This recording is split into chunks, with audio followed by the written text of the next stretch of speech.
بسم اللہ الرحمن الرحیم نحمده ونصلی علی رسوله الکریم اما بعد بسم اللہ الرحمن الرحیم۔ عزیز طلبہ، آج ہم ہدایت النحو سبق نمبر 73 شروع کر رہے ہیں۔ اس سبق میں ہم مبنی کے اقسام میں سے 5 قسم اسماء الاصوات اور المرکبات سے متعلق پڑھیں گے۔ عزیز طلبہ، یہ دونوں فصل انتہائی آسان ہے اور عام فہم ہے، اس لیے سب سے پہلے ہم عبارت، اس کے بعد پھر ترجمہ اور جو ضروری باتیں ہوئی وہ انشاءاللہ ترجمے کے دوران کریں گے۔ فصل الاصوات كل لفظ حكي به صوت كغاق لصوت الغراب او صوت به البهائم كنخل اناقة البعير۔ فصل المركبات كل اسم ركب من كلمتين ليست بينهما نسبة فإن تضمن الثاني حرفا يجب بناؤهما على الفتح ك11 إلى 19 إلا 12 فإنها معربة كالمثنى، وإن لم يتضمن ذلك ففيها لغات أفصحها بناء الأول على الفتح وإعراب الثاني إعراب غير منصرف كبعل بك نحو جاءني بعل بك ورأيت بعلبک ومررت ببعلبک۔ یہ فصل ہے اسماء اصوات کے بیان میں۔ الاصوات یہ مبتدا ہے، کل لفظ حکی به صوت اس کے لیے صفت ہے۔ اعتراض ہوگا کہ الاصوات کو ہم نے مبتدا بنایا تو کل لفظ یہ تو مفرد ہے کل، تو یہ خبر کیسے واقع ہوگا الاصوات کے لیے؟ تو جواب یہ ہے کہ الاصوات پر الف لام یہ جنس کے لیے ہے، اور الف لام جب جنس کے لیے ہو تو اس سے جمعیت باطل ہو جاتی ہے۔ اصوات صوت کی جمع ہے، صوت آواز کو کہتے ہیں، اور اصطلاح میں اسم صوت کہتے ہیں کل لفظ حکی به صوت او صوت به البہائم۔ ہر ایسا لفظ جس کے ذریعے کسی چیز کی آواز کی حکایت کی گئی ہو، کسی چیز کی آواز کی نقل کی گئی ہو، او صوت به البہائم، یا نام ہے اس میں صوت ہر ایسے لفظ کا جس کے ذریعے جانوروں کو آواز دی گئی ہو۔ کل لفظ حکی به صوت، ہر ایسا لفظ جس کے ذریعے کسی چیز کی آواز نقل کی گئی ہو یا کسی چیز کی آواز کی حکایت کی گئی ہو، کغاق لصوت الغراب، جس طرح کہ کوے کی آواز کی نقل کے لیے انسان غاقہ کا لفظ استعمال کرتے ہیں۔ یہ تو ایک مثال ہے، اسی طرح دیگر پرندوں وغیرہ کی آواز نقل کرنے کے لیے جو بھی الفاظ استعمال ہوں تو ان کو ہم اسم صوت کہیں گے۔ او صوت به البہائم، یا ایسا لفظ جس کے ذریعے جانوروں کو آواز دی گئی ہو، کا نخا، جیسے کہ لفظ نخا ہے لاناقۃ البعیر، یہ اونٹ بٹانے کے لیے استعمال کیا جاتا ہے عرب میں۔ اسی طرح وہ دیگر الفاظ جو اونٹ بٹانے کے لیے یا دیگر جانوروں کو چلانے یا بٹانے کے لیے یا اٹھانے کے لیے استعمال کیے جاتے ہوں تو ان کو ہم اسم صوت کہیں گے۔ یہ بھی مبنی کے اقسام میں سے ہے، اور ان کا مبنی ہونا اس وجہ سے ہے کہ جس طرح مبنی اپنا معنی بتلانے میں قرینے کا محتاج ہوتا ہے، تو اسی طرح یہ الفاظ بھی اپنے معنی بتلانے میں قرینے کے محتاج ہے۔ فصل المرکبات، یہ فصل ہے مبنی کی چھٹی قسم مرکبات کے بیان میں۔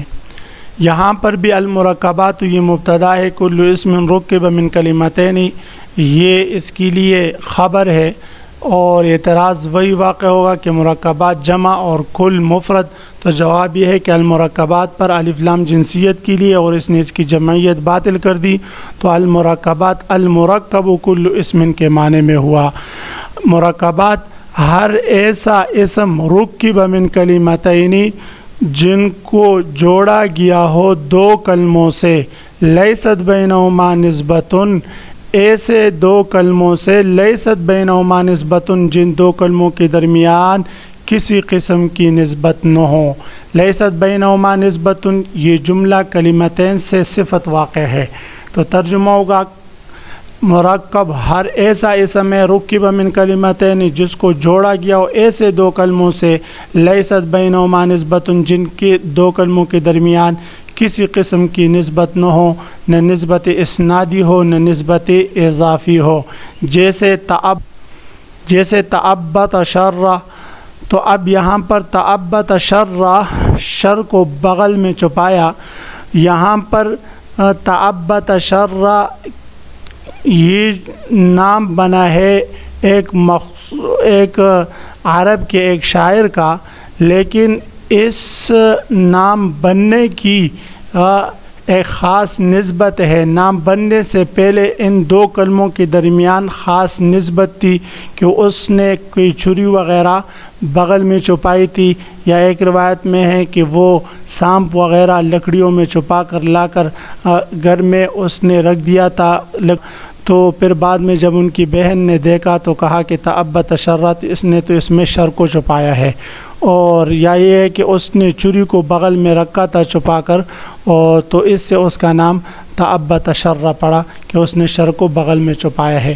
بہرحال تو ان دونوں کلموں کے درمیان یعنی تعبت اور شر کے درمیان کوئی خاص نسبت تھی جس کی وجہ سے یہ مرکب ہوا اور نام بنا ہے، تو یہ مرکب یہاں پر مراد نہیں. اسی طرح عبداللہ، اللہ کا بندہ، تو یہاں پر نسبت اضافی ہے کہ العبد کی نسبت اضافت اللہ کی طرف ہوئی ہے، لفظ اللہ کی طرف ہوئی ہے، اس لیے یہاں پر بھی یہ مرکب بھی مراد نہیں. تو مرکب سے مراد ہر ایسا مرکب ہے جو دو کلموں سے جوڑا گیا ہو، لیست بینہما نسبت، ایسے دو کلموں سے جن کے درمیان کسی قسم کی نسبت نہ ہو. فَإِن تَضَمَّنَ الثَّانِي، پس اگر یہ دوسرا کلمہ متضمن ہو حرفاً کسی حرف کو، یجب بناؤہما علی الفتح، تو پھر دونوں کلمے مبنی بر فتح ہوں گے. کاحد عشر سے لے کر الی 19، احد عشر اصل میں احد و عشرۃ، اور اسی طرح 13 اصل میں 13 اور 14 اصل میں 14 الی آخرہ. تو دونوں کلمے آپس میں معطوف علیہ تھے، تو وہ حرف عطف کو حذف کر کے دونوں کو ایک ہی کلمہ بنا دیا. تو 11 احد و عشرہ سے 11، 19 سے 19 بنا. تو اب یہاں پر یہ دوسرا کلمہ جو ہے یہ حرف کے معنی کو متضمن ہے، یعنی حرف کا معنی ادا کر رہا ہے، تو اس لیے یہ دونوں دونوں کلمے مبنی بر فتح ہوں گے. 11 ہم پڑھیں گے، 19 پڑھیں گے، تین حالتوں میں، حالات رفع میں بھی، حالات نظمی میں بھی، اور حالات جری میں بھی، یعنی حالات جری میں بھی. جی الا 12 سوائے 12 کے. ہاں 11 سے لے کر 19 تک یہ 9 کلمے جو ہے ان میں سے 12 مستثنیٰ ہے. 12 جو ہے اس کا پہلا جز جو ہے یہ معرب ہوگا، فإنها معربۃ، اس کا پہلا جز معرب ہوگا، کالمثنی اسم مثنی کی طرح، یعنی اس کا اعراب اسم مثنی کی طرح ہوگا، حالات رفع میں الف کے ساتھ اور حالات نصبی جری میں یا ما قبل مفتوح کے ساتھ. تو یہ پہلا جز معرب ہوگا، البتہ اس کے بھی دوسرا جز مبنی پر فتح ہوگا. وَإِن لَّمْ يَتَضَمَّنْ ذَلِكَ فَفِيهَا لُغَاتٌ أَفْصَحُهَا، اگر کوئی کلمہ ایسا ہو جس کو ایسے دو کلموں سے جوڑا گیا ہو جن کے درمیان کسی قسم کی نسبت نہ ہو، اگر اس دو کلموں میں سے دوسرا کلمہ حرف کے معنی کو متضمن ہو تو دونوں جز مبنی پر فتح ہوں گے. وَإِن لَّمْ يَتَضَمَّنْ ذَلِكَ، اگر دوسرا کلمہ کسی حرف کے معنی کو متضمن نہ ہو، فَفِيهَا لُغَاتٌ، تو اس ایسے مرکب میں 3 لغات ہے. ایسے مرکب میں 3 لغات ہے. تینوں لغات آپ کے حاشیے میں لکھے ہیں. پہلی لغت یہ ہے کہ دونوں جز معرب ہو، دونوں جز کیا ہو بھائی؟ معرب ہو۔ مثلا بال بکا ہے تو ہم دونوں جزوں کو معرب بنائیں گے، یعنی بال پر بھی اعراب جاری کریں گے، بکو پر بھی اعراب جاری کریں گے، جیسے جاءنی بال بکو ورأیت بال بکا ومررت ببال بکی، دونوں جز معرب ہوں گے۔ اور دوسرا قول اس میں یہ ہے کہ پہلا جز جو ہے وہ اور دوسرا جز مضاف الیہ ہو اور معرب ہو اور مضاف الیہ ہو۔ مثلا جاءنی بال بکی ورأیت بال بکی ومررت ببال بکی، جی یعنی دوسرا جز معرب ہوگا، تین حالاتوں میں مضاف الیہ واقع ہوگا اور جو ہے مجرور ہوگا۔ تیسرا قول اس میں یہ ہے کہ پہلا جز مبنی پر فتح ہو اور دوسرا جز جو ہے وہ دوسرا جز کیا ہو بھائی؟ یہی سب سے احسن قول ہے۔ تو ففیہا لغات، اس میں کئی لغتیں ہیں، کئی لغتوں سے مراد مشہور تین لغتیں ہیں۔ افصحها، ان تین لغتوں میں سے سب سے فصیح لغت بناء الاول علی الفتح، پہلے جز کو مبنی بر فتح بنانا ہے، و اعراب الثانی، اعراب غیر منصرف، غیر منصرف، اور دوسرے جز کا اعراب جو ہوگا وہ غیر منصرف کا اعراب ہوگا، دوسرے جز کا اعراب وہ غیر منصرف کا اعراب ہوگا۔ تو غیر منصرف، غیر منصرف دونوں طرح ہم پڑھ سکتے، غیر منصرف ہوگا تو اعراب ہوا غیر المنصرف، تو اس کا اعراب غیر منصرف کا اعراب ہوگا، یہ خبر ہوگا مبتدا معذوف کے لیے۔ یا و اعراب الثانی، دوسرے کا اعراب اعراب اعرب غیر منصرف، منصوب ہم پڑھے تو اعرب فعل کے لیے یہ مفعول بھی ہی ہوگا۔ کا بال بکا، جیسے بال بکا ہے تو اس پہلا جز مبنی پر فتح ہوگا اور دوسرا جز معرب ہوگا، ہم پڑھیں گے جاءنی بال بکو ورأیت بال بکا ومررت ببال بکی۔ عزیز طلبہ، آج کے سبق میں ہم نے مبنی کی پانچویں اور چھٹی قسم پڑھی، اس میں صوت اور مرکب کے بارے میں، صوت کی تعریف، اسی طرح مرکب جو مبنی واقع ہوتا ہے اس کی تعریف، اور پھر مرکبی بنائی سے متعلق آپ بتائیں گے کہ اس کے دونوں جز مبنی پر فتح کیوں ہے۔ وآخر دعوانا ان الحمد للہ رب العالمین۔